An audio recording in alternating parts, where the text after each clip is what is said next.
Dan Allah takdirkan perjalanan dakwah ini juga berjalan tidak sekedar di Kota Pekanbaru, tidak sekedar di Provinsi Riau, tapi sebagian kaum muslimin dan muslimat juga minta kita bersafari dakwah ke negeri mereka. Sehingga kita bertemu dengan saudara-saudari kita kaum muslimin dan muslimat di beraneka ragam provinsi di Sumatera ini, demikian juga dengan beraneka ragam provinsi di Jawa, Kalimantan dan Sulawesi. Baru sampai di sana kita berdakwah, ya. Ada satu pulau lagi yang belum sempat. Apa itu, Sen? Iya, belum sempat kaki ini menginjak ke sana, yaitu Pulau Irian Jaya. Intinya berjalan dakwah, kita melihat beberapa poin yang itu menjadi sebuah pikiran, menjadi sebuah hal yang kita pikirkan. Nah, inilah sebenarnya asal-usul terwujudnya markas Sunnah Nusantara Al-Hijrah. Ya, dari perjalanan dakwah baik di Provinsi Riau atau Sumatera secara umum, baik di Pulau Jawa, mulai Jawa Barat, Jawa Tengah, Jawa Timur, juga ke Kalimantan, juga ke Sulawesi. Kita bertemu dengan saudara-saudari kita kaum muslimin dan muslimat, para pengurus kajian, dan kita bercerita, kita berkomunikasi, kita bertukar informasi, kita bertukar kendala-kendala yang terjadi di lapangan, kendala-kendala kaum muslimin, harapan-harapan kaum muslimin dan muslimat.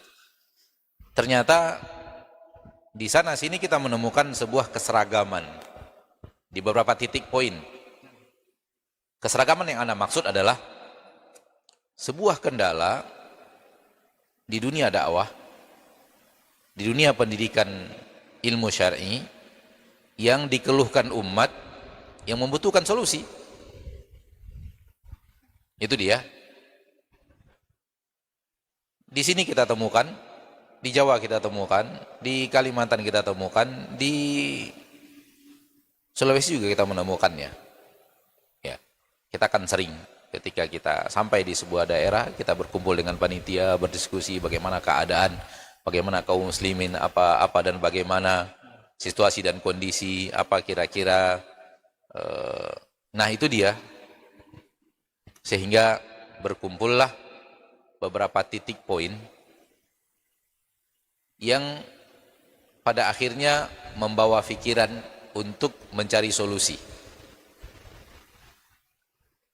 Dan kita ungkapkan kepada tim yang bergerak bersama kita di Asil TV, dan ketika itu Asil TV sudah di bawah Yayasan Asil Cahaya Tauhid, dan kita selalu bertemu, selalu safari bareng bersama teman-teman.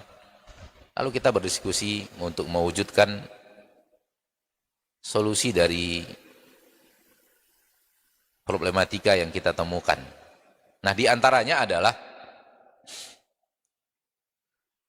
banyak sekali kaum muslimin bertanya, kami ingin memasukkan anak kami kepada sebuah sekolah, tapi kami nggak sanggup. Nah, Kami secara biaya tidak sanggup untuk membayar. Namun kami ingin anak kami dididik agama. Dan ini kita temukan di mana-mana. Sebuah kritikan pedas dari sebagian kaum muslimin yang seperti ini mengatakan kenapa sekolah-sekolah agama Islam itu dalam tanda kutip sekolah sunnah mahal-mahal. Nah, begitu. Kita selalu menjawab, bahkan itu di pengajian sekalipun ditanyakan jemaah ya. Padahal materi kita misalnya materi sabar, materi ikhlas atau materi yang lainnya, namun pertanyaan itu yang dalam muncul. Pertanyaan kaum muslimin yang hadir, Ustaz, kenapa kita ingin menyekolahkan anak kita tapi nggak sanggup karena sekolah-sekolah itu biayanya mahal? Sebenarnya kita mengatakan tidak mahal, namun permasalahannya adalah Anda tidak sanggup bayar. Itu dua hal yang berbeda. Nah, satunya mahal, satunya Anda tidak sanggup bayar. Anda sebagai orang yang pernah juga bergerak di dunia pendidikan, yang sebelum markas juga bersama teman-teman mengadakan eh, sekolah, mewujudkan sekolah. Kita tahu bahwa itu tidak mahal. Kita tahu hitungan dari A sampai Z-nya, kita tahu hitungannya gitu. Namun bagi sebagian kaum muslimin yang Allah mentakdirkan punya ekonomi yang tidak sanggup untuk membayar ke tingkat itu, mereka mengatakan mahal. Anak mengatakan bukan mahal. Apabila kita breakdown kebutuhan anak di sekolah, apa yang dia butuhkan, apa yang dibutuhkan sekolah, apa yang dibutuhkan guru, apa yang dibutuhkan oleh sarana dan prasarana, lalu kita breakdown ke biaya yang dikeluarkan oleh wali murid kepada pesantren, itu sangat murah. Harusnya murah hitungannya, kan, tetapi permasalahannya memang pertanyaan seperti ini sering. Jadi ini kendala pertama, kita sering menemukan di mana kami bisa belajar dengan biaya yang terjangkau. Ya. Kemudian yang kedua, sebagian kaum muslimin yang kita temukan sudah berada di usia yang bukan lagi usia pendidikan, namun ingin belajar ilmu agama. Semisal ada yang sudah berusia 45 tahun, ada yang berusia 50 tahun, bertanya kepada kita, Ustadz, di mana kami bisa mondok? Di mana kami bisa belajar ilmu agama yang bisa menampung dan menerima santri-santri seusia kita ini, gitu. Nah, Ini juga menjadi poin yang kita bicarakan dalam pembicaraan kita, dan juga kita menemukan di sebagian tapi tidak banyak saudara-saudari kita kaum muslimin dan muslimat yang anaknya putus sekolah dan bingung mau dimasukkan kemana. Sekolah-sekolah sudah pada tutup, tidak lagi menerima penerimaan, anak dibiarkan di rumah tidak terkontrol dengan baik, ayahnya sibuk, orang tuanya juga punya pekerjaan yang tidak punya waktu bersama anaknya, sehingga kalau di rumah itu efek buruk bagi anak. Dimasukkan ke sekolah, sekolah sudah pada tutup semua, sehingga tidak ada sekolah lagi yang menerima santri di awal tahun Januari katakanlah, di bulan Desember katakanlah, karena memang bukan itu tahun ajarannya, sehingga si anak itu mau dibiarkan di rumah susah, mau dititipkan ke sekolah mana juga tidak ada sekolah yang sedang membuka pendaftaran. Nah, ini dia beberapa poin yang kemudian kita mencoba untuk bagaimana kalau kita berusaha untuk mewujudkan solusi untuk hal ini, gitu. Nah, itulah dia latar belakang yang melahirkan ide-ide untuk melahirkan Markas Sunan Nusantara Al-Hijrah. Ya. Masya Allah, tabarakallah. Baik Ustaz, jadi ada 3 poin kalau tidak salah dari Ustaz ya. Mudah-mudahan ini, sekarang kan kita sudah di lantai 1 Ustaz, sudah di ruang salat utama. Mudah-mudahan ini memang bisa kedepannya akan lebih maksimal apa yang tadi menjadi poin-poin yang dipikirkan oleh Ustaz, dan alhamdulillah sudah terrealisasi, dan kedepannya mungkin akan lebih maksimal untuk menjawab berbagai kebutuhan kaum muslimin yang ada di seluruh Nusantara. Harapan kita bisa Ustaz ya belajar di Markas Sunan Nusantara Al-Hijrah Pekanbaru. Barangkali menyambung dari jabaran Ustaz tadi, awalnya sebelum ini dibangun Ustaz, sampai detik ini, awalnya ini lahan ini apakah ada difungsikan untuk yang lain atau seperti apa Ustaz? Bisa cerita sedikit Ustaz? Nah. Ketika ada ide untuk melahirkan sebuah kompleks pendidikan untuk mencapai solusi-solusi yang tadi kita katakan, dan ada satu lagi yang belum Ana sebutkan, lupa Ana sebutkan, kita tambahkan. Tapi sepertinya itu tidak berlaku di semua kota, berlaku di beberapa kota saja, yaitu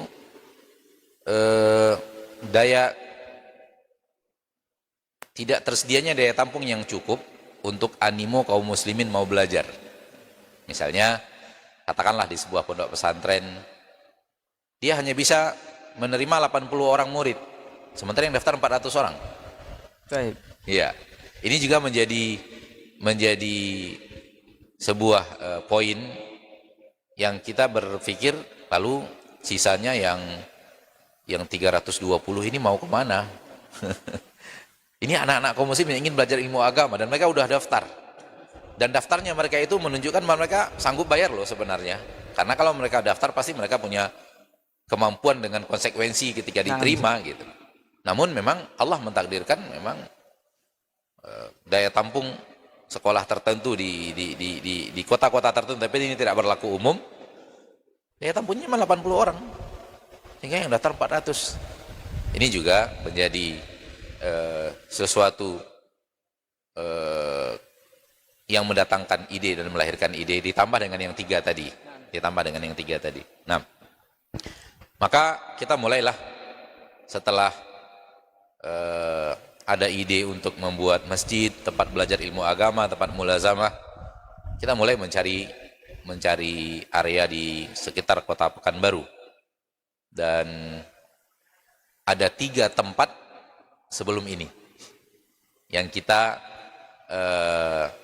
pergi ke sana untuk melihat apakah tempat itu layak dan cukup baik untuk program yang mau kita buat. Jadi sebelum di tempat ini. Sebelum tempat ini Masya Allah. ada 3 lahan. Mungkin tidak bisa kita sebutkan secara detail. Lahan pertama di sini, lahan kedua di sini, kemudian lahan ketiga ditawarkan oleh salah seorang muhsinin.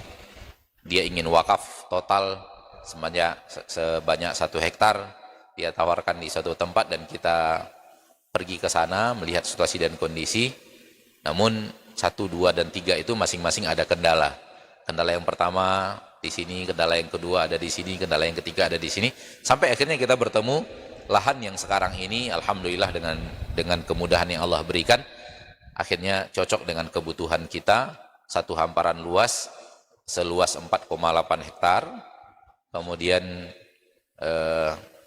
adapun lahan ini, ketika kita negosiasi awal dan survei lahan pertama kali, tidak ada bangunan apapun di sini.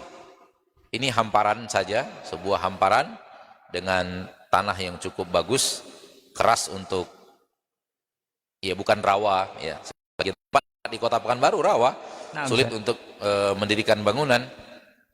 Ini secara lahan menarik, secara luasan menarik, secara lebar kiri dan panjang ke belakang juga, lebar dan panjangnya juga cukup menarik untuk kita tindak lanjuti, ya, dan sesuai dengan kebutuhan. Dan ketika itu lahan ini lahan kosong, hamparan kosong, yang di sini kita menemukan kaum muslimin ada yang berkebun, ya berkebun, kalau tidak salah semangka atau semacam melon gitu, tanaman-tanaman yang tumbuh di tanah, bukan pohon-pohon tinggi, sehingga ini berbentuk seperti lahan bercocok tanam dari ujung sampai belakang. 4,8 hektar itu semuanya lahan kosong. Kalau ataupun ada bangunan kecil dalam makna tempat berteduh, ada sebuah gazebo kecil untuk berteduhnya para petani yang berkebun di sini. Nah, kita melihat bahwa ini lahan yang cocok dengan kebutuhan kita, dengan niat kita. Akhirnya kita bertemu dengan yang punya pemilik langsung daripada lahan ini, 4,8 hektar. Dan alhamdulillah ternyata milik 1 orang. Milik 1 orang. Dan itu Masya Allah, suatu hal yang di kota Madia Pekanbaru, kita menemukan lahan seluas ini, bertetangga dengan masyarakat, sudah ada perumahan di tetangga-tetangga perumahan di sekitar, dan hamparan seluas ini milik 1 orang. Iya, ini suatu hal yang memang juga kemudahan yang Allah berikan, karena tentu akan berbeda apabila lahan 5 hektar ini milik, hampir 5 hektar ini milik 5 orang misalnya, kita berurusan dengan ini, berurusan dengan, adapun berurusan dengan 1 orang, pemilik 1 orang, maka itu juga merupakan kemudahan yang kita melihat kemudahan yang Allah Tabaraka wa Ta'ala berikan. Jadi di sini memang tidak ada bangunan apapun. Kaum muslimin dan muslimat yang menyaksikan, mungkin melalui televisi nanti ada video dari atas, mungkin di samping masjid kita sekarang itu masih ada kebun. Di samping masjid kita sekarang, tepatnya di sebelah, ini sebelah mana? Selatan ya? Sebelah utara. Sebelah utara kita itu masih ada lebih kurang 2 hektar lebih, itu kaum muslimin masih berkebun di samping kita. Nah, mirip itu yang ada di sini. Mirip yang seperti itu di lahan seluas 4,8 hektar. Nah, Masya Allah. Jadi butuh perjuangan panjang juga sebenarnya sebelum markas ini bisa dibangun seperti ini. Ada beberapa lokasi tadi yang sudah disurvei juga sama guru kita.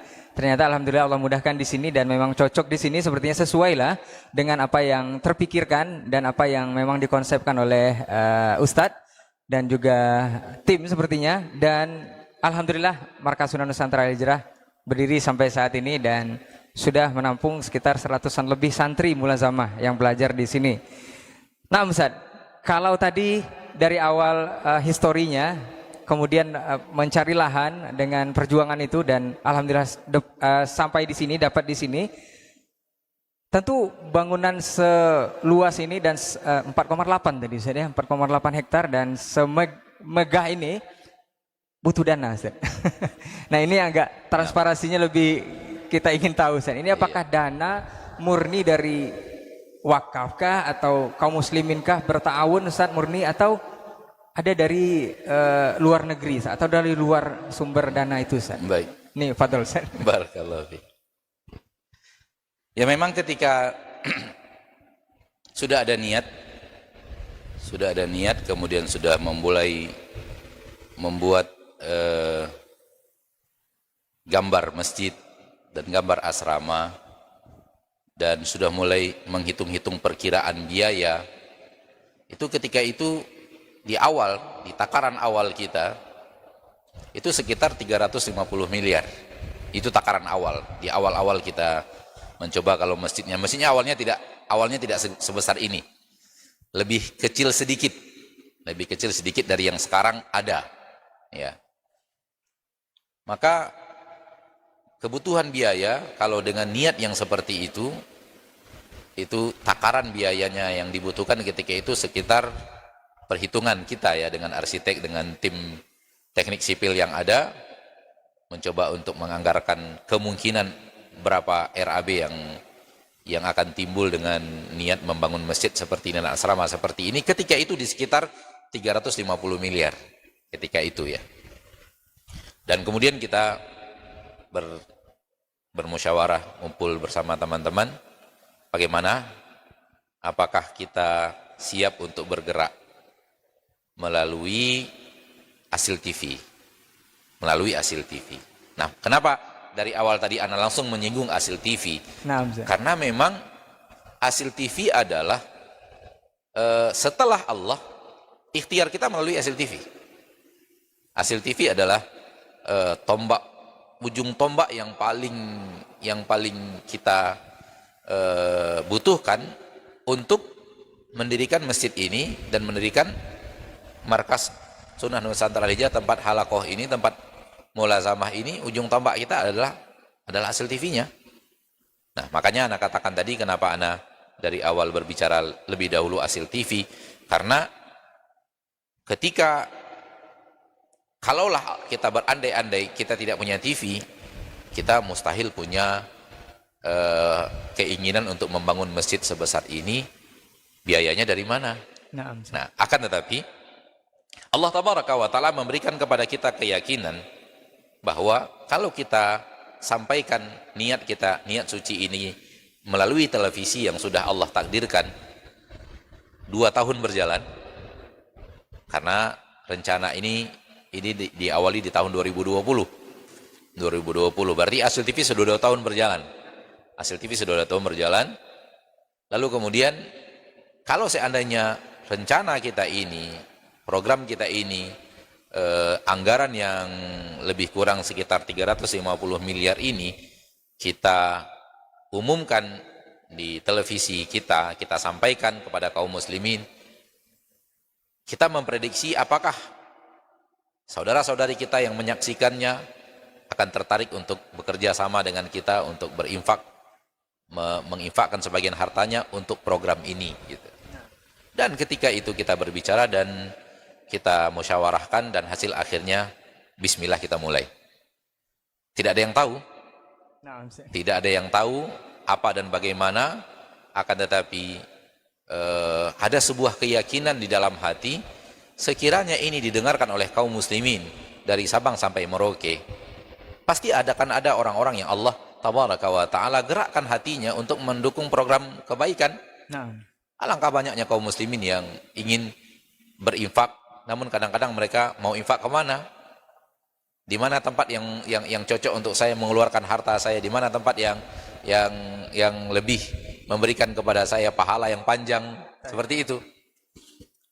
Jadi intinya kita yakin biiznillah ya azza wajal bahwa saudara-saudari kita pemirsa Asil TV yang mendengarkan kita hampir 2 tahun lebih kurang dari Sabang sampai Merauke, apabila kita umumkan ini, yang berinfak 50.000, yang berinfak 100.000 kita kumpulkan, mudah-mudahan kita bisa menjalankan niat ini. Namun ana sampaikan kepada teman-teman, kita tidak, kawan-kawan di yayasan, kita nggak boleh tergesa-gesa.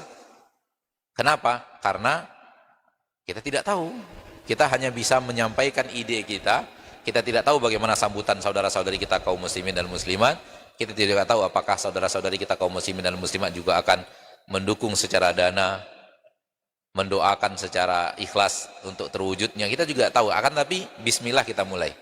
Bismillah kita mulai. Maka di awal-awal tahun 2020 itu mulai kita launching di televisi bahwa kita ada niat seperti ini, dan seperti ini.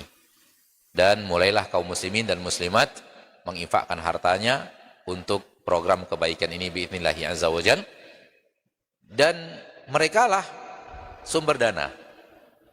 Jadi tidak ada, katakanlah ada dana segar dari luar negeri misalnya ya.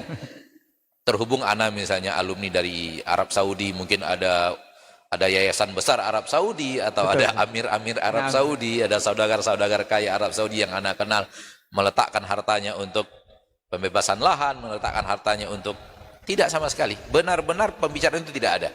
Bahkan kami sama sekali tidak pernah berbicara hal seperti itu di pertemuan-pertemuan teman-teman yayasan. Murni kita, ini niat kita iklankan di televisi, kita sampaikan di televisi kita sampaikan niat baik kita, dan kita lihat respon saudara-saudari kita dimulai dari pembebasan lahan. Maka ketika lahan sudah ditemukan, kemudian sudah bertemu dengan pemiliknya, sudah terjadi negosiasi yang sangat alot dalam harga, dan negosiasi harga itu memakan waktu lebih dari 4 bulan. Lebih dari 4 bulan kita negosiasi harga tanah. Masya Allah. Ya, sampai pembayaran, bagaimana pembayarannya, karena kita akhirnya memberitahu kepada saudara kita, bapak dan keluarga bersangkutan, bahwa sebenarnya kita tidak punya dana, kita hanya akan menyuarakan ini di televisi, dan kemudian kita akan menerima infak dan wakaf dari kaum muslimin dari berbagai daerah di Nusantara ini, yang akan kita bayarkan ke pembebasan lahan. 4 bulan lebih kurang negosiasi terjadi, sampai akhirnya setuju, dan mulailah di awal tahun 2020, sekitar bulan Februari 2020, kita mulai launching pembebasan lahan untuk niat kita ini Markas Sunnah Nusantara Al-Hijrah. Dan dari sana mulai mengalir dana-dana dari kaum muslimin Indonesia, dari Sabang sampai Merauke, dan juga kaum muslimin Indonesia yang mungkin tinggal di luar negeri dan mungkin mendengarnya melalui Facebook atau Instagram dan yang lainnya, juga sebagian mereka berinfak walau mereka sedang tinggal di luar negeri. Ada yang tinggal di Malaysia, ada yang tinggal di Brunei, ada yang tinggal di Saudi sendiri, tapi orang Indonesia. Ada yang tinggal di Emirat Arab, ada yang tinggal di Qatar, bahkan ada yang di Belanda dan Amerika. Juga mereka melalui konfirmasi, kita melihat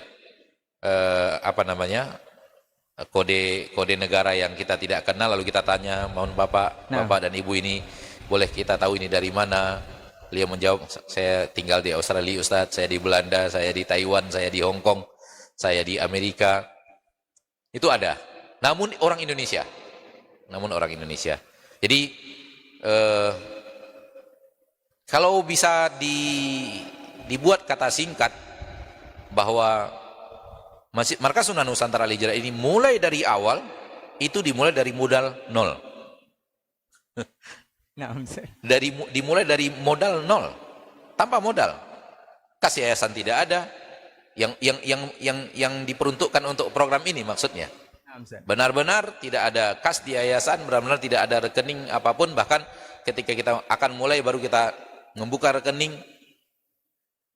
rekening awal untuk menerima transferan infak dan wakaf kaum muslimin.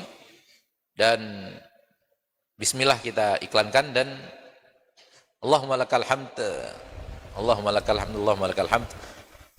Bulan Februari ini kita launching, 1 bulan setelahnya COVID datang.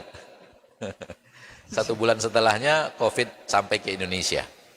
Dan kita mengumpulkan dana pembebasan lahan yang ketika itu yang dibutuhkan adalah 17,9 miliar. Dan ketika kita mulai, COVID datang dan Indonesia semua lockdown, tidak ada yang boleh berpindah dari suatu daerah ke daerah, dan terhubung sehingga hubungan yang selama ini kita jalin bersama saudara-saudara kita di berbagai daerah terhenti, kecuali hanya melalui televisi dan telepon, dan akhirnya semua kita dakwahkan melalui televisi saja. Dan ketika itu ada semacam tingkat kekhawatiran di kita dengan COVID ini, apakah target ini akan terwujud. Nah, karena ketika kita mulai launching di awal dan rapat-rapat dan meeting-meeting di awal itu belum ada COVID. Jadi kondisinya kondisi non-COVID gitu ketika itu, sebelum COVID. Dan ketika COVID datang, kita mulai apakah akan, sampai akhirnya kita tim-tim di yayasan itu kita sempat meeting beberapa kali untuk plan B. Karena takut COVID-nya udah khawatir ketika COVID-nya terus berlanjut, kita tidak berhasil mengumpulkan dana sebanyak ini dan tidak berhasil untuk membayar ke pemilik tanah, dan janji kita ketika itu, kita insya Allah sangat yakin bisa membayar semua ini dalam tempo waktu 1 tahun. Di awal pembahasan dengan beliau, sehingga beliau setelah menerima seperti yang Anda katakan tadi, di 4 bulan negosiasi, di situ terwujud bahwa kita akan pelunasan secara bertahap sesuai dengan dana infak yang masuk dan dana wakaf yang masuk dari kaum muslimin. Dan kita ketika itu menjanjikan kepada beliau, insya Allah 1 tahun kita lunasi. Sehingga ketika datang COVID, kita mulai ragu dan kita mulai berdiskusi bagaimana plan B sekiranya dalam setahun itu tak terlunasi. Dana tidak terkumpul sebanyak kebutuhan kita dalam pelunasan kepada pemilik lahan dalam pembebasan lahan. Namun alhamdulillah, itu yang Anda katakan tadi, Allahumma lakal hamd, infak dari kaum muslimin terus mengalir dan tidak terhenti walaupun dengan adanya COVID. Kan ketika itu semua kita tahu bahwa ekonomi lagi anjlok, usaha kaum muslimin banyak yang mengalami kerugian di sana sini, para pedagang tidak bisa berdagang, tidak banyak kekuatan ekonomi yang akhirnya sedang menurun drastis. Itu yang membuat kita ketika itu sempat mengkhawatirkan apakah kita bisa mengumpulkannya selama 1 tahun. Sehingga kita di rapat-rapat yayasan, kita sampai berpikir berkali-kali apa plan B yang akan kita lakukan, dan sudah kita siapkan plan B, bahkan plan C sudah kita siapkan ketika itu. Sekiranya dalam 1 tahun ini dana tidak terkumpul, plan B-nya bagaimana? Sekiranya setelah plan B juga tidak terkumpul, bagaimana plan C-nya? Sudah ada plan C, sudah dibicarakan, dan itu semua ikhtiar kita ketika itu. Namun alhamdulillah ternyata apa yang kita perkirakan sebelum COVID, bahwa insya Allah kami sangat yakin dalam pembebasan lahan ini bisa dalam kurun waktu 1 tahun, dan itu Allah wujudkan, dan alhamdulillah pelunasan itu atau terkumpulnya dana kebutuhan itu hanya dalam 10 bulan. Masya Allah. Hanya dalam 10 bulan terkumpul dana, walaupun kondisi masih COVID ketika itu dan Indonesia masih lockdown. Kita tidak bisa bertemu saudara-saudara kita di berbagai negeri sebagaimana yang bisa kita lakukan dalam safari dakwah kita bersama saudara-saudara kita kaum muslimin dan muslimat.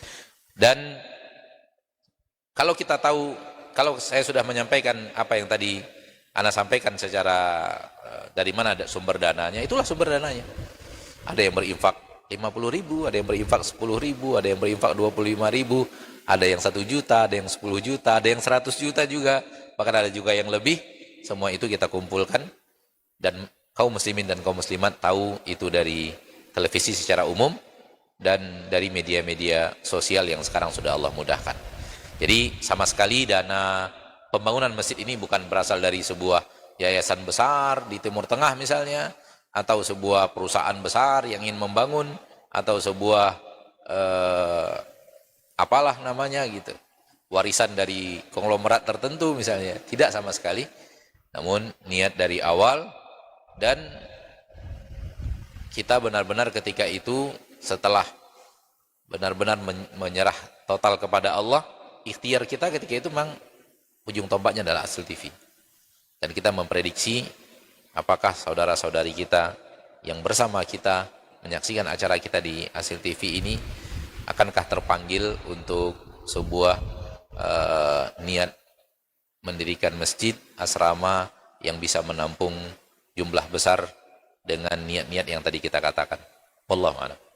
Baik, Masya Allah. Jadi sumber dana sudah kita ketahui, kaum muslimin dan kaum muslimat pemirsa Asil TV di Hiwar Ramadan kali ini ternyata memang pure dari kaum muslimin di seluruh Nusantara, meskipun ada yang dari luar negeri tapi tetap warga negara Indonesia, Ustaz ya.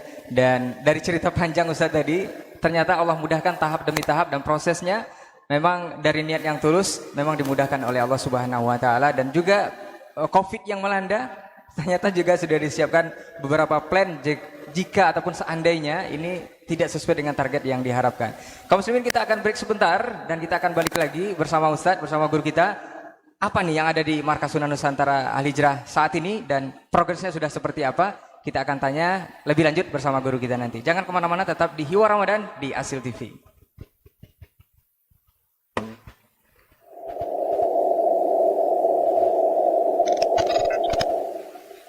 Di tengah pesatnya perkembangan kota Pekanbaru, di antara hiruk-pikuk gedung dan gemerlap cahaya kota, hadir sebuah oase keimanan, tempat cahaya ilmu dan sunnah ditegakkan. Di atas lahan seluas 4,8 hektar, sebuah cita besar mulai ditanamkan. Bukan sekedar mendirikan bangunan, tapi membangun peradaban di atas pondasi Al-Quran dan Sunnah. 3, 2, 1. Bismillah, Allahu Akbar.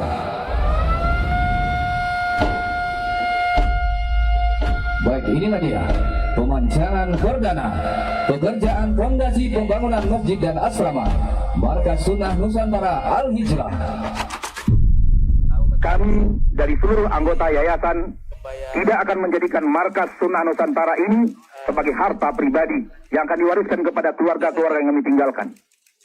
Kami menyatakan dari sekarang bahwa ini adalah dari kaum muslimin dari seluruh Nusantara, milik kaum muslimin di seluruh Nusantara, dan untuk kaum muslimin di seluruh Nusantara. Pengelolaan Markas Sunnah Nusantara ini nanti ke depannya apabila kami dipanggil oleh Allah, tidak untuk garis keturunan kami, akan tetapi untuk siapapun generasi penerus yang berpotensi mengelola markas ini. Inilah Masjid Al Hijrah, Markas Sunnah Nusantara Al Hijrah. Sebuah pusat pembelajaran sunnah yang bertekad mencetak generasi yang berpegang teguh pada Al-Quran dan Sunnah di atas pemahaman salafus saleh. Ini adalah sebuah gebrakan yang belum ada ya di Nusantara ini, sebuah markas yang di sana nanti akan belajar agama, itu belajar Al-Quran, belajar ilmu agama dan ilmu-ilmu yang lainnya yang bermanfaat, yang akan membuat mereka lebih kenal dengan Allah, lebih kenal dengan Rasulullah SAW, lebih kenal dengan agama Islam ini. Jadi kita tidak bosan-bosan dan akan selalu berdoa memohon kepada Allah SWT untuk kelancaran usaha kita. Mengambil andil dan juga kesempatan berjalannya proses pembangunan ini. Orang-orang yang andil dalam pembangunan ini dan orang-orang yang berkontribusi dalam pembangunan Markas Sunnah Nusantara ini diberikan ganjaran di sisi Allah. Bagi siapa yang berkontribusi tenaga, disehatkan tubuhnya oleh Allah Azza wa Jalla. Bagi siapa yang berkontribusi pemikiran, semakin dicemerlangkan pemikirannya oleh Allah Subhanahu wa taala.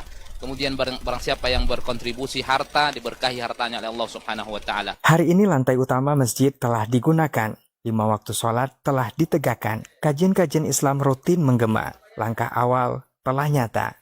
Namun perjuangan belum usai. Lantai 2 yang direncanakan khusus untuk akhwat masih dalam tahap pembangunan. Sebagiannya belum selesai dicor. Harapan itu masih terus diperjuangkan. Sedikit demi sedikit, tahap demi tahap.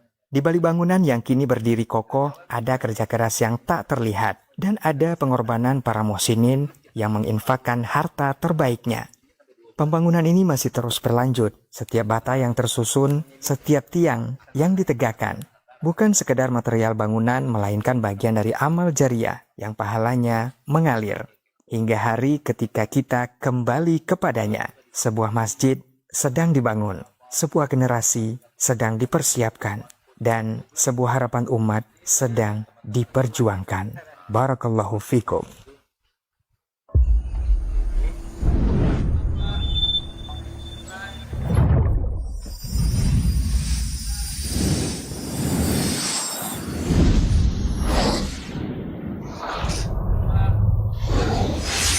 Baik, pemirsa Hasil TV di manapun antum dan antuna berada, kita balik lagi di Hiwar Ramadan bersama guru kita Ustadz Maududi Abdullah LC, Hafizahullahu Ta'ala. Di segmen 1 kita sudah berbicara panjang lebar, barangkali antum dan antuna semua, pemirsa Hasil TV yang belum mengetahui kenapa ada markas Sunnah Nusantara Al-Hijrah saat ini sampai detik ini, tadi sudah disampaikan oleh guru kita dari mulai histori seperti apa, kenapa ini bisa terwujud, dan dari mana sumber dana. Dan di di tanah seluas 4,8 hektar ini berdiri markas Sunnah Nusantara Hijrah, sudah antum ketahui. Untuk antum yang ingin bertanya boleh nanti di 0811-755-0606 di sesi terakhir, jika waktu memungkinkan kita bacakan pertanyaannya. Dan untuk antum yang barangkali punya kelebihan harta juga, boleh, masih bisa untuk berdonasi, untuk berta'awun alal birri wa taqwa, karena masih banyak PR kita di markas Sunnah ini. Kita akan kembali ke Ustadz. Ustadz, tadi sudah cerita Ustadz, sumber dana Ustadz ternyata dari kaum muslimin dari seluruh pelosok Nusantara meskipun di luar negeri, dan itu dimulai dari kas kita nol Ustaz ya. Yeah.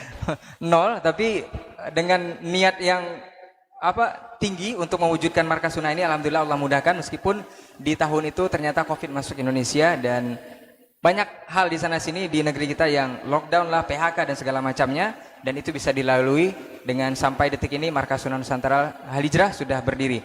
Nah, yang ingin kita ketahui sekarang Ustaz, sudah berdiri nih markas Sunnah dengan Masjid Al-Hijrah, dan alhamdulillah kita sudah di lantai 1 di ruang sholat utama Ikhwan. Tetapi progresnya sudah sampai sejauh mana Ustaz, dan apa kedepannya yang akan diwujudkan lagi dari markas ini? Kemudian barangkali bisa diselipkan juga nanti Ustaz, apa nih yang membedakan ini markas ini dengan yang lain Ustaz? Tempat pendidikannya apa nih ciri khasnya, atau apa yang membedakan dengan tempat-tempat pendidikan yang lain Ustaz? Nah, baik. Soal sampai di mana bangunan sekarang dan apa yang kemudian akan di pembangunan apa selanjutnya. Sebenarnya kalau saya bisa berkata secara singkat, ini baru sekitar yang sekarang kita lakukan sekarang baru mungkin sekitar 20% dari planning kita. Masya Allah, masih banyak PR Ustaz. Yang ada sekarang ini ada kemungkinan, Allah alam, ana tidak terlalu mahir dalam mempresentasikan, tapi perkiraan baru 20% dari total keseluruhan apa yang kita inginkan untuk berdiri di tanah milik kaum muslimin, hasil infak dan wakaf kaum muslimin. Dan ana selalu mengatakan ini milik kaum muslimin, bukan milik kita. Memang terlihat sudah tertebak masjid, kita sudah di lantai pertama, tapi secara total keseluruhan niat utama bangunan yang kita planningkan berdiri di tempat ini, ana mungkin mengatakan ini baru 20%. Sudah kita katakan tadi 350 miliar. Tapi ternyata ketika sudah bertemu angka asli, dia berubah menjadi 550 miliar gitu. Masya Allah. dan dana yang ada sekarang yang sudah diinfakkan kaum muslimin, yang sudah kita letakkan di area dan tanah wakaf ini, di masjid wakaf ini, dan kemudian di tempat ini baru lebih kurang sekitar 100 miliar. 100 miliar lebih kurang atau lebih sedikit dari 100 miliar. Dari sana ana memprediksinya baru 20%. Karena dari niat total keseluruhan biaya. Namun masjid ini, kalau kita bicara masjid ini, memang niatnya ada 3 lantai. Lantai pertama sudah terwujud secara konstruksi. Lantai kedua, ini sekarang tempat kita sekarang sholat. Ini adalah lantai kedua, dan masih bisa dilihat banyak pekerjaan-pekerjaan yang belum selesai. Namun alhamdulillah untuk penggunaan, untuk fungsi sudah bisa difungsikan. karena hal-hal yang berhubungan dengan kebutuhan fungsional sudah bisa terpenuhi, walau masih banyak pekerjaan yang masih membutuhkan pekerjaan. Plafon belum terwujud, kemudian beberapa AC yang belum terpasang, dan kemudian karpet juga belum datang, walaupun sudah dalam progres tapi belum datang. Nah, ini semua, dan ada beberapa ornamen-ornamen yang masih belum terpasang yang dicanangkan. Ini bagian di sini. Dan di atas juga ada satu lantai lagi. Jadi ada lantai satu di bawah, lantai 2 kita ini yang sekarang, ada satu lagi lantai di atas, dan itu masih dalam progres pengecoran rooftopnya. Ya, sebagaimana yang mungkin diketahui oleh saudara-saudara kita kaum muslimin dan muslimat. Jadi masih ada lagi pekerjaan yang lantai 1 ini belum selesai, masih ada tugas di atas menunggu yang lantai di atas, lantai 3, dan sekiranya Allah tabaraka wa taala mudahkan, maka ini semua nanti akan menjadi full ikhwan laki-laki dan di atas full akhwat perempuan. Begitu. Allahu taala alam. Masya Allah. Jadi untuk pengerjaan dan progresnya sudah disampaikan oleh guru kita. Ini berarti nanti akhwatnya full di rooftop ya, Ustaz, di lantai atas ya? Bukan rooftop, bangunan seperti ini di atas. Full akhwat berarti. Full akhwat. Bukan di rooftop. Bukan rooftop. Nah, jadi ini yang kita tempati sekarang, ini full ikhwan nantinya insya Allah. Dan masih banyak penyempurnaan yang perlu dilakukan. Makanya untuk kaum muslimin yang menyimak kita untuk hari ini di Hiwar Ramadan, masih terbuka kesempatan antum. Dan sebenarnya untuk kedepannya nih markas ini mau difungsikan seperti apa nih Ustaz? Khususnya masjid ini Ustaz, apakah memang untuk pure kegiatan ibadah sholat aja, kajian, atau ada hal lain kedepannya seperti apa Ustaz? Nah, secara umum fungsi masjid yang diketahui oleh kaum muslimin, secara umum ya, secara umum fungsi masjid yang diketahui oleh kaum muslimin, tempat sholat berjamaah, tempat pengajian, adanya tablik akbar, adanya kegiatan-kegiatan sosial anak yatim dan semacamnya, adanya tempat belajar tahsin, adanya tempat kajian pekanan. Secara umum fungsi masjid yang ada di masjid-masjid lain secara umum itu sama persis.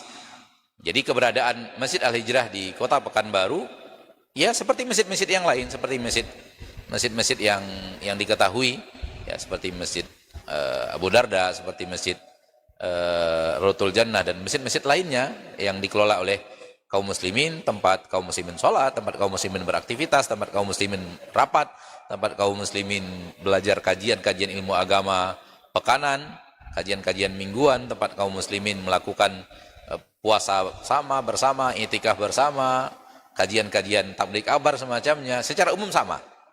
Namun kalau hanya untuk itu saja, untuk apa dibangun masjid sebesar ini? Nah, Ustaz. Kalau hanya untuk menunggu orang sholat, kalau hanya untuk digunakan sekali sepekan pengajian, atau katakanlah ada kajian pekanan sehingga terisi 4 atau 5 kali dalam sepekan ada kajian pekanan, untuk apa sebesar ini? Gitu loh. Nah, kenapa dibuat sebesar ini? Karena kita ingin menerima santri yang belajar mulazamah, belajar ilmu agama, kita didik mereka ilmu agama, Al-Quran, hadis Nabi SAW, dan seluruh ilmu-ilmu yang disiplin agama kita akan ajarkan di sini, dan di masjid inilah tempat mereka akan belajar.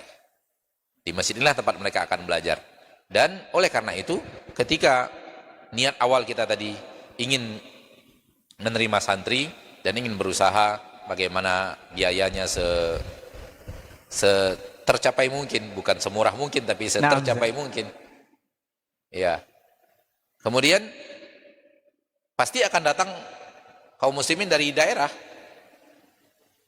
yang kita niatkan tadi, dari Jawa, dari Kalimantan, dari Sulawesi. Insya Allah Ta'ala kita yakin dan percaya.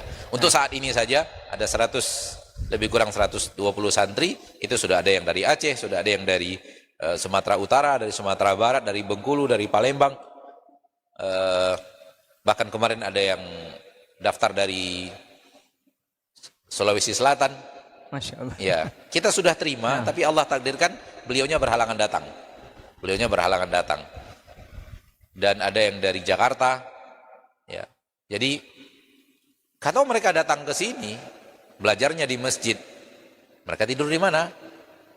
Oleh karena itu, kita siapkan untuk asrama. Santri kita asrama. Nah, santri yang nanti kita siapkan untuk mereka asrama, itulah yang full setiap hari akan mengisi masjid ini dengan belajar ilmu agama. Setiap hari. Tidak hanya kajian pekanan, tidak hanya tabligh akbar bulanan, tidak hanya kaum muslimin yang datang sholat 5 waktu kemudian pergi. Kalau untuk mengharapkan kaum muslimin datang sholat fardu, ini untuk memenuhi satu saf aja susah. Ya kan? Satu saf aja di masjid kita, satu saf ini sekitar 180 orang, 160 orang. Siapa yang akan mengisi? Oleh karena itu, masjid ini sebenarnya kenapa dibuat di planning sebesar ini, karena akan diisi oleh kaum muslimin yang akan belajar ilmu agama setiap hari. Di sini akan ada halaqah tafsir, di sana akan ada halaqah hadis, di sana akan ada halaqah fikih, di sana akan ada halaqah usul fikih misalnya. Sehingga membutuhkan tempat di mana mereka dalam satu waktu yang sama ada beberapa halaqah yang bisa dihadiri. Allahu a'lam. Masya Allah, tabarakallah. Jadi selain kegiatan keagamaan seperti sholat 5 waktu dan juga kajian, seperti bagaimana umumnya masjid yang ada di setiap daerah, ini fungsi Masjid Al-Hijrah, dan juga ada santri yang belajar secara mulazamah. Nah, kebetulan ini Ustaz ada pertanyaan yang masuk kita coba bacakan satu pertanyaan ini Ustaz. Silakan. Assalamualaikum warahmatullahi wabarakatuh Ustaz. Waalaikumsalam. Dari Sumatera Barat juga kebetulan Ustaz. Ustaz mau bertanya, apa perbedaan belajar mulazamah dengan belajar yang lain di santri-santri yang lain Ustaz? Kemudian kapan di Al-Hijrah buka untuk yang akhwatnya Ustaz? Apakah sudah terbangun asrama juga? Jazakallahu khairan Ustaz. Mulazamah lebih kepada seperti, Masya Allah, yang bertanya dari Sumatera Barat, seperti cara belajar dulu Buya Hamka.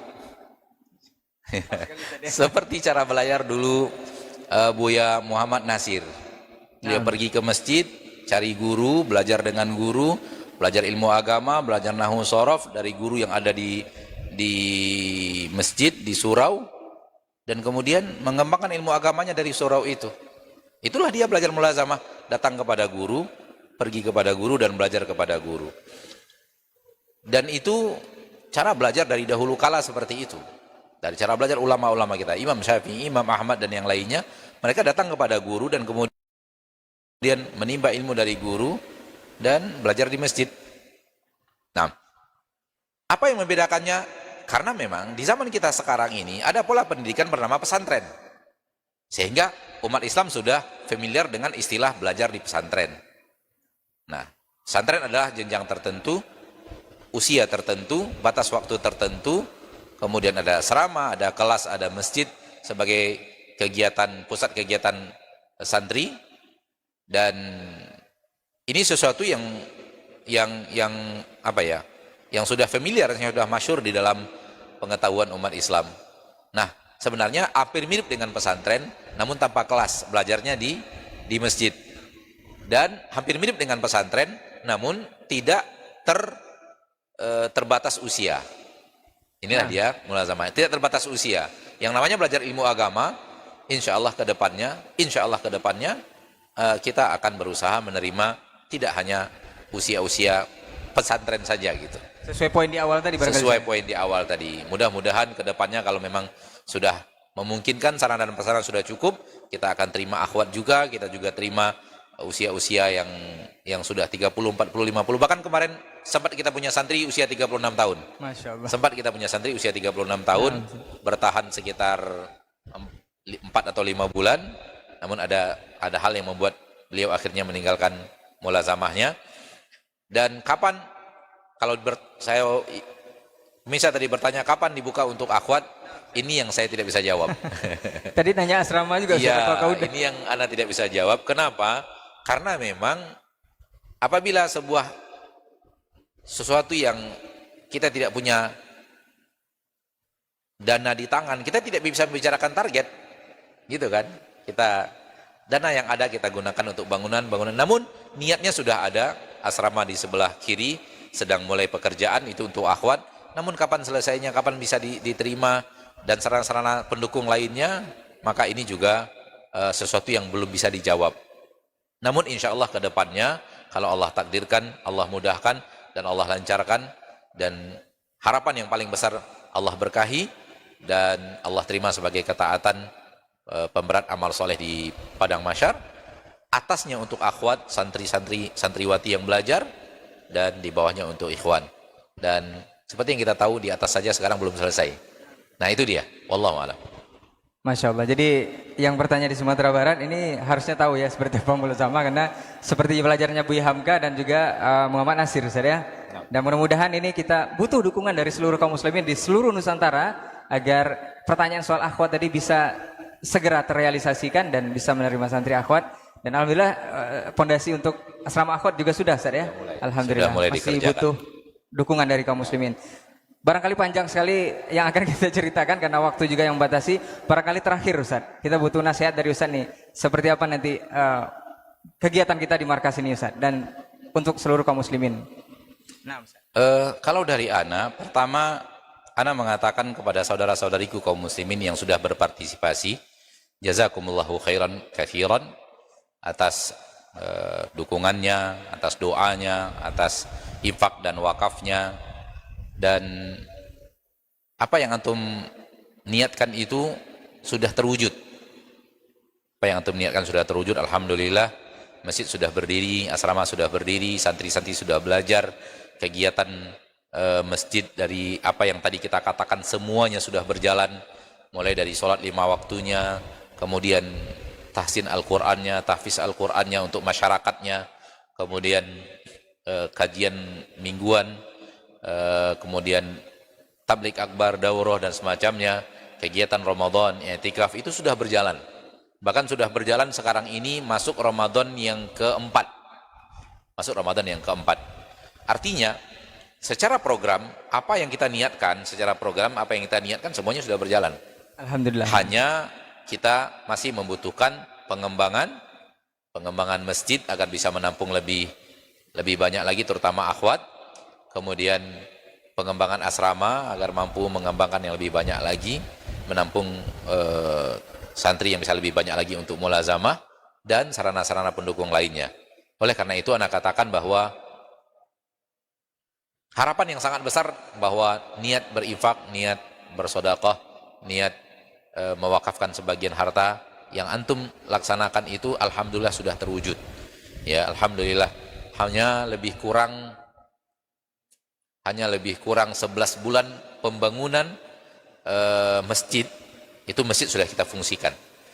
Walau sangat-sangat ala kadar, sangat-sangat seadanya, namun 11 bulan pembangunan masjid ini berjalan, masjid sudah kita fungsikan untuk sholat dan yang lainnya, walau belum ada santri. Namun setelah beberapa bulan setelah itu, alhamdulillah ada 4 kamar asrama santri yang sudah bisa difungsikan, langsung diterima santri, lebih kurang 65 orang. Jadi semua niat program itu sudah berjalan semuanya. Secara 100% sudah berjalan. Alhamdulillahirabbil alamin. Dan ini karena kemudahan yang Allah berikan, kemudian karena kerjasama kita kaum muslimin yang luar biasa, dukungan yang luar biasa dari kaum muslimin dan muslimat, para asatidzah juga mendukung, dan seperti yang bisa antum lihat, para ustadz kita yang datang kemari memberikan ucapan selamat, kemudian mendoakan ini dimudahkan Allah, mengapresiasi apa yang sedang terjadi di sini dan terus membutuhkan penyempurnaan sampai ke depannya, dan mendoakan kemudahan untuk kita. Alhamdulillah, ini semua taufik dari Allah tabaraka wa taala rabbul izzati wal jalalah. Yang ada sekarang adalah kita masih butuh menyempurnakan pembangunan masjid yang 70 kali 90 ini. Masih ada bangunan atas yang masih belum bisa dipakai sama sekali, ya, karena masih ada pengecoran di bagian rooftop. Kemudian masih banyak pekerjaan besar di atas yang yang harus dikerjakan untuk bisa tempat kaum muslimat sholat. Ya, maka untuk sebelum sampai di sana, lantai ini kita gunakan juga untuk kita bagi sebagiannya untuk ikhwan dan sebagainya untuk akhwat, sebagaimana yang ada di masjid-masjid yang kita ketahui. Dan asrama berangsur tapi pasti kita bangun yang baru full, baru 1 lantai, masih ada pembangunan lantai 2, kemudian ada 1 asrama lagi yang sedang pembangunan pondasi, dan ini akan berjalan terus insyaallah ta'ala. Dan tentunya harapan kita dari saudara-saudariku kaum muslimin dan muslimat adalah mari kita terus ta'awun alal birri wa taqwa, masih kita terus mengembangkan dakwah ini dengan apa yang Allah berikan kepada kita, kemudahan yang Allah berikan kepada kita, yang Allah mudahkan dengan harta, yang Allah mudahkan dengan pikiran, yang Allah mudahkan dengan doanya yang tulus dalam sholat tahajud, doa yang tulus di dalam antara azan dan iqamah, doa yang tulus di dalam sujud untuk kelancaran pembangunan Masjid Al-Hijrah dan Markas Sunnah Nusantara Al-Hijrah ini. Nah, baik, barakallahu fiik, jazakallahu khairan untuk nasihat penutupnya dan perbincangan kita untuk hari ini mengenai Markas Sunnah Nusantara Al-Hijrah. Makin banyak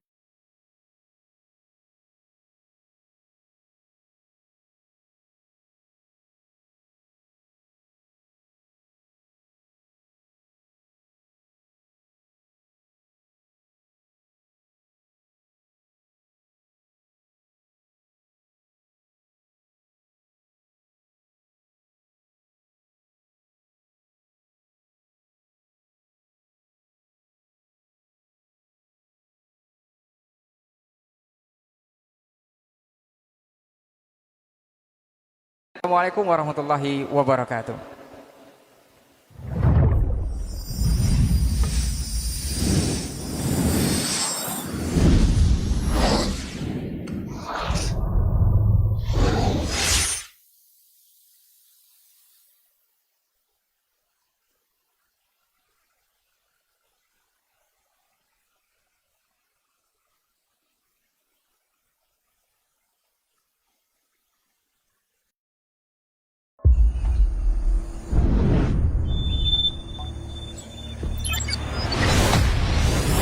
Assalamualaikum warahmatullahi wabarakatuh. Saudaraku, saudariku, kaum muslimin dan muslimat, dimanapun Anda berada, rahimani wa rahimakumullah. Alhamdulillah pada Ramadan ini, bahkan 2 hari sebelumnya, dari tanggal 29 Sya'ban, kita mengawali kegiatan dan berlanjut sampai hari ini, sampai detik ini, walillahil hamd. Akan tetapi, saudara-saudariku kaum muslimin dan muslimat, seperti yang Anda bisa saksikan melalui layar kaca Anda, saudara-saudariku kaum muslimin dan muslimat, walaupun kita sudah pindah di ruang sholat utama Masjid Al-Hijrah, namun kondisi masih belum sempurna seutuhnya. Masih ada plafon, masih ada AC, masih ada karpet yang belum tersedia. 3 hal ini menjadi fokus utama pekerjaan setelah Ramadan. Namun, kita masih membutuhkan hal-hal yang berhubungan dengan pekerjaan untuk penyempurnaan bahagian masjid yang harus diselesaikan. Sekaligus kita informasikan bahwa bahagian atas masjid, ruang utama sholat akhwat, masih dalam pekerjaan rooftop, penyempurnaan rooftop. Bahagian akhir masih ada sekitar 40% lagi yang harus dilakukan pengecoran, dan insya Allah pekan-pekan ini akan ada pengecoran sekitar 20%, masih bersisa 20% lagi bi'idznillah azza wajal. Tugas kita untuk menyempurnakan pengecoran rooftop Masjid Al-Hijrah. Kaum muslimin dan muslimat rahimani wa rahimakumullah, tentunya apa yang telah kita capai sekarang, apa yang telah kita nikmati sekarang adalah bahagian daripada keikutsertaan antum semuanya, baik materi atau doa atau support atau usulan-usulan yang kemudian aplikasikan di dalam pembangunan masjid ini. Jazakumullahu khairan, barakallahu fiikum. Dan kita masih terus membutuhkan donasi, uluran tangan dari kaum muslimin dan muslimat, masih membutuhkan biaya untuk melanjutkan pembangunan masjid. Yakinlah dan percayalah saudaraku bahwa harta yang kita keluarkan ikhlas di jalan Allah Tabaraka wa Ta'ala bukanlah harta yang akan hilang, akan tetapi harta yang kita simpankan untuk akhirat. Dan harta itu akan Allah ganti dengan kelipatan yang berlipat ganda di akhirat kelak. Mari saudara-saudariku, kaum muslimin dan muslimat, bekerja sama untuk membangun rumah Allah, tempat kaum muslimin dan muslimat beribadah, sekaligus tempat menuntut ilmu para santri yang akan belajar mulazamah di Masjid Al-Hijrah. Sallallahu wasallam wa baraka wa an'am ala abdihi wa rasulihi Muhammad.